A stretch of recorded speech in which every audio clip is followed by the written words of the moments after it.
Today I'm looking at the in-cylinder pressure transducer in my own car. The car runs, so I thought it would be a known good one. I'm using the Fluke pressure transducer. That's the only one I've got at the moment, so that's why I'm going with that. The Pico oscilloscope and using a laptop. This is cranking and I'm doing it without my foot on the accelerator pedal. So it's just the way that I've been watching other people doing in-cylinder testing, and it's what's been recommended.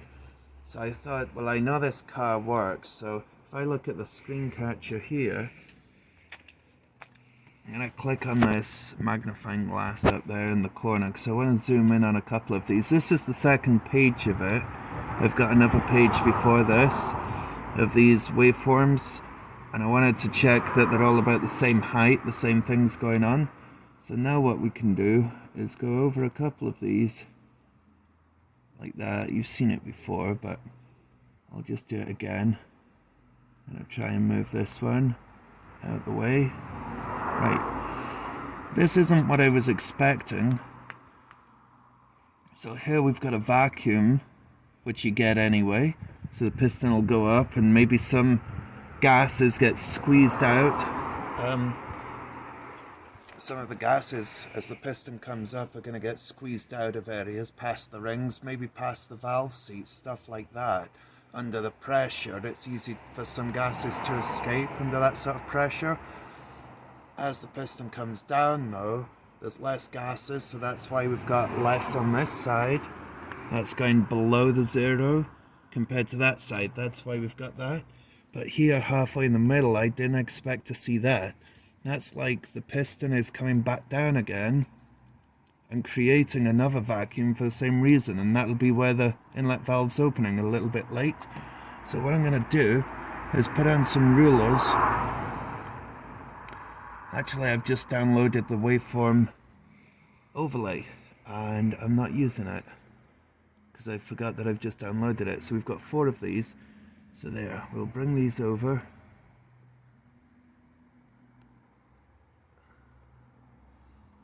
Get that one, and I'm going to have to move that little box. Let's move that so I can see. I'll get that rough as close as I can. Oh, that's not it. A bit more. There. So that's roughly the same on both towers. These things. That's the pressure going up. And that's kind of what we thought by looking at it. We knew this here was after the bottom dead center. So the piston goes up, comes down, goes up again, pushing out all the exhaust gases, comes down to draw in the intake air and the fuel. Then it'll go up again to compress it, and then it's the power. But in this case it's not power because it's cranking only. And it wouldn't have been powered anyway because there would be no spark plug in the cylinder, so it would just be decompression or expansion. Different people call it different things. I think decompression is because you're taking the squashed vacuum and putting it back, but when you see it with a vacuum at the bottom, I suppose you're taking the gas and it is expanding. So either of those is fine, whatever you want to call it. But this is something though, it is indicating the valve timing is incorrect. But it does have variable valve timing, so it might just be a character of the car, so I'm not even going to worry about it too much. It's more to play with this and see what it looks like. And I'm going to do the next one with it running, just to compare it and show you the difference. But the main thing is, I wanted to show you with the throttle closed, there is no vacuum. Yeah, I've got that, but I don't think that's a real vacuum of the intake manifold. I think that is just the pistons going down and the valves are both closed, the exhaust and the inlet valve, and that's creating a vacuum. So we could ignore that for now. There's no visible vacuum, it's slightly lower. I mean, I don't know if I could zoom into that again just to see. I don't know if it'll do that. Yeah, it's slightly lower there, but there's the exhaust one, atmospheric pressure, and this one's just slightly lower, not much in it. So I'm going to have a little look and see what it's like with it running. Right here between these two markers I've got the delta time 31, roughly 31 degrees difference between the change in direction where the exhaust valve must have opened right here and bottom dead center. So it opens 31 degrees before bottom dead center. We could check and see what this is here as well. But that does look like it's definitely late.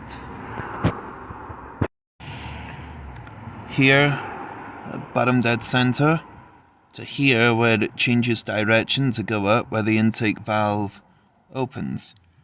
It's 47.1 degrees. So that is kind of like I would expect that to be crossing over in the middle. The valve overlap. Not that far over, so it does look like I've got a timing issue here. Like I say, it's got variable valve timing on both camshafts, but this isn't a car with a problem. I'm just doing this to see what it's like, trying to get familiar with it. And I thought I would show you what it looks like, or anybody that's interested, just so that we can get familiar with it together. If you already know this, that's fine. I know different cars are going to be different, especially with variable valve timing, so it might make it easier for me to understand other cars in the future if I know what a known good should be like.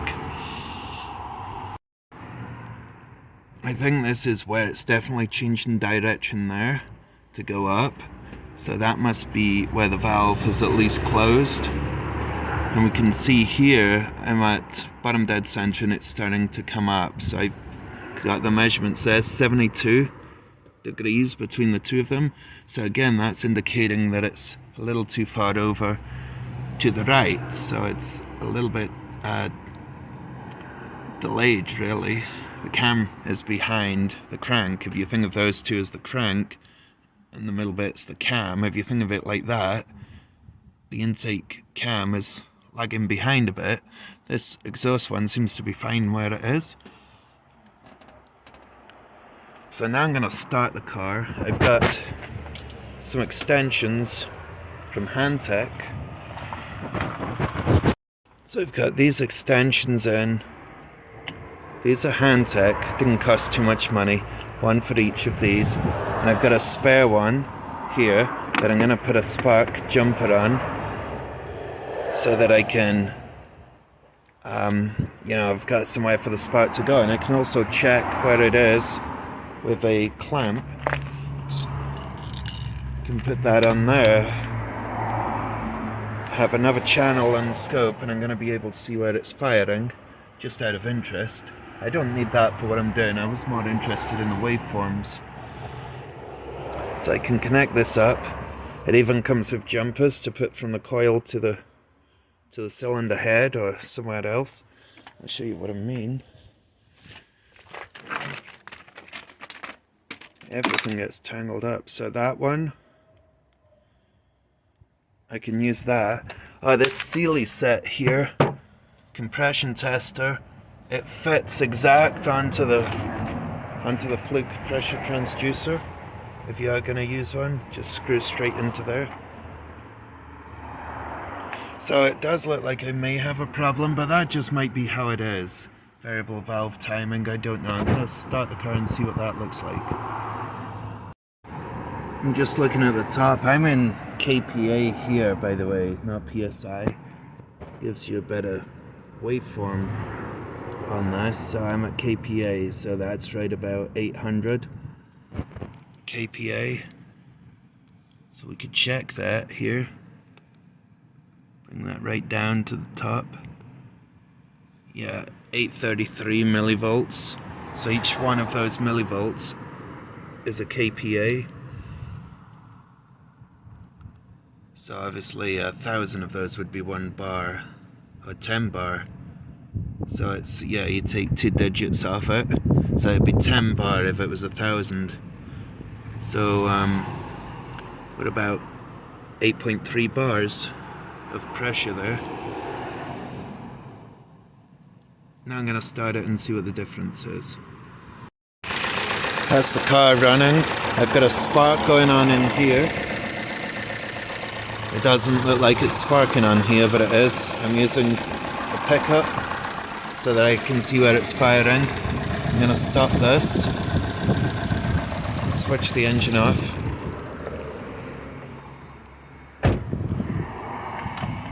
And then have a look at the difference with it running and compare it to what it was like before. That definitely looks more like what I would expect to see. You can see where it's firing before TDC, and the exhaust always seemed okay, but now it seems to have shifted closer to the center.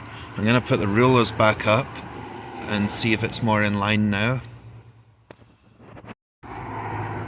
That's much closer where the valve has started to open, it's changed direction. And then it goes to the vacuum. The vacuum wasn't there before, not that much anyway. And because we're starting with a vacuum here, it's compressing less pressure. It's a vacuum almost. It's a lower pressure.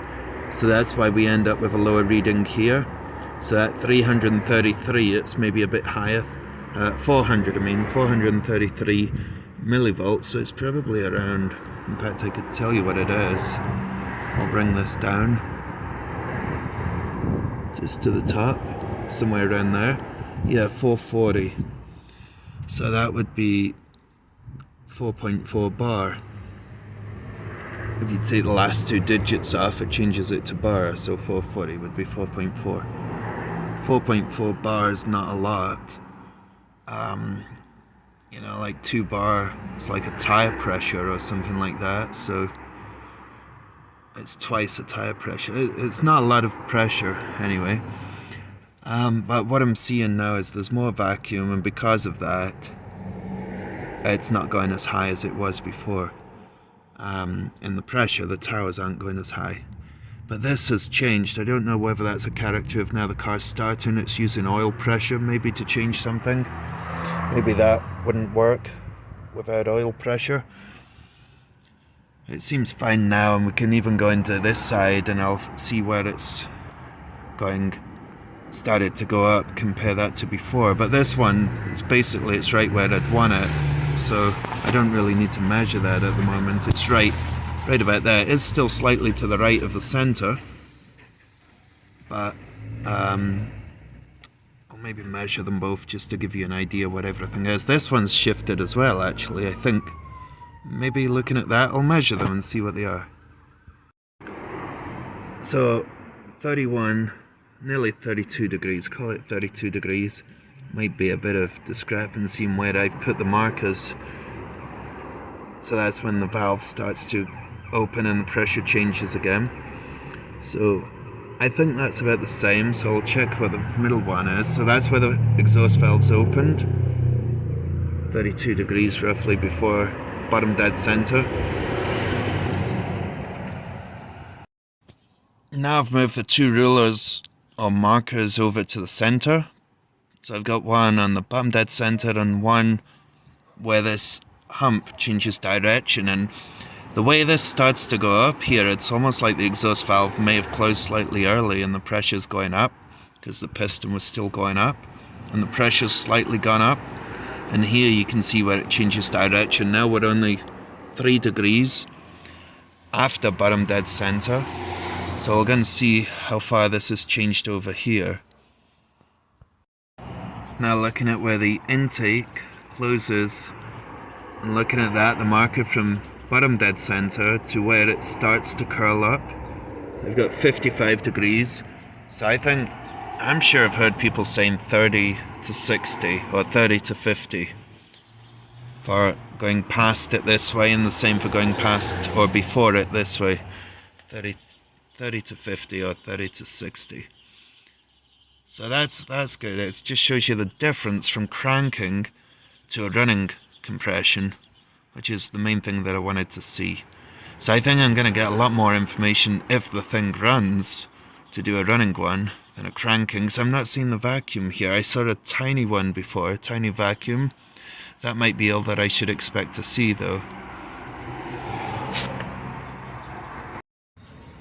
I'm going to go back to cranking it again.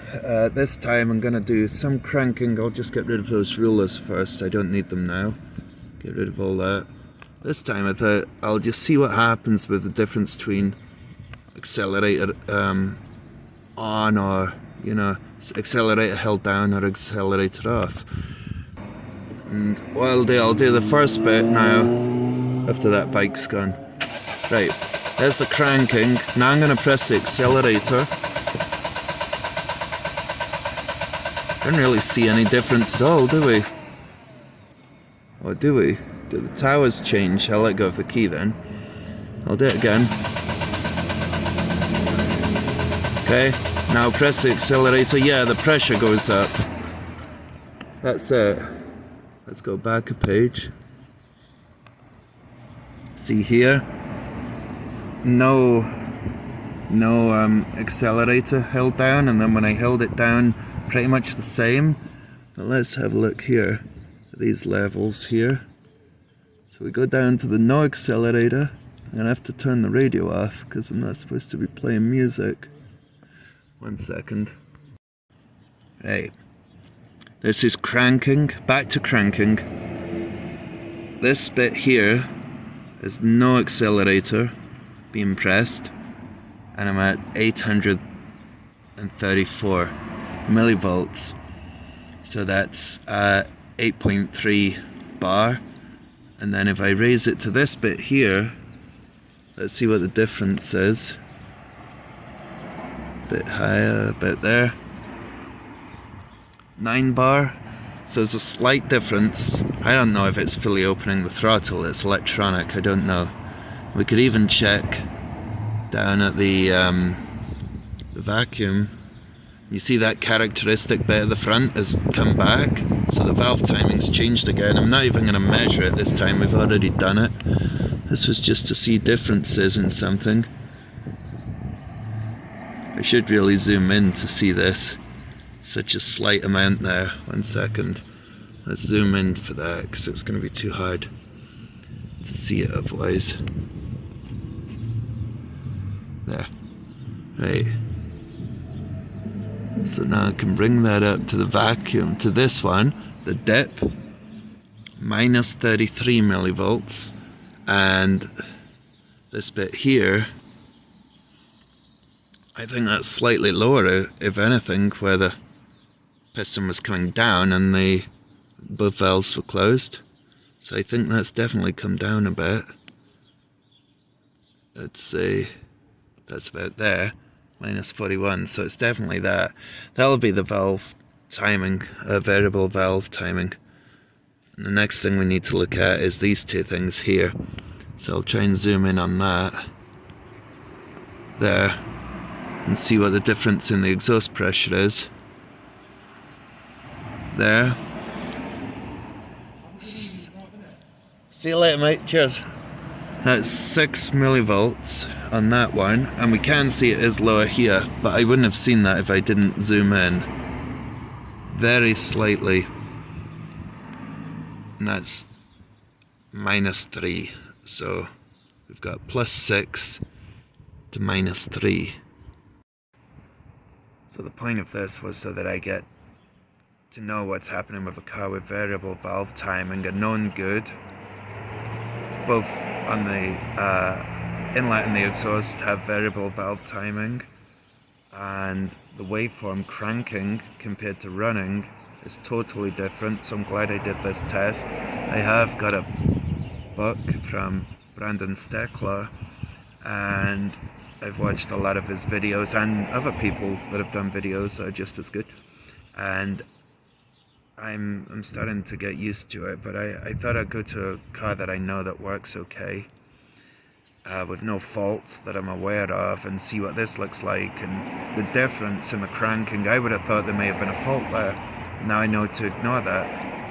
So I think really I need to do a running compression waveform if I was going to try and take a guess at the valve timing, whether it's right or wrong. I know that probably the only way is to pin it up if it's got pins, or check the timing marks, but I definitely learnt from this. I'm going to have to just do an in-cylinder with the engine running to really get to know what's going on with it.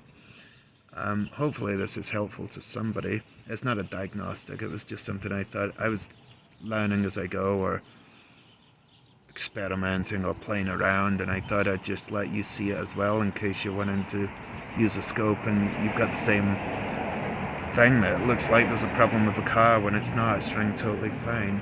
Anyway, thanks for watching.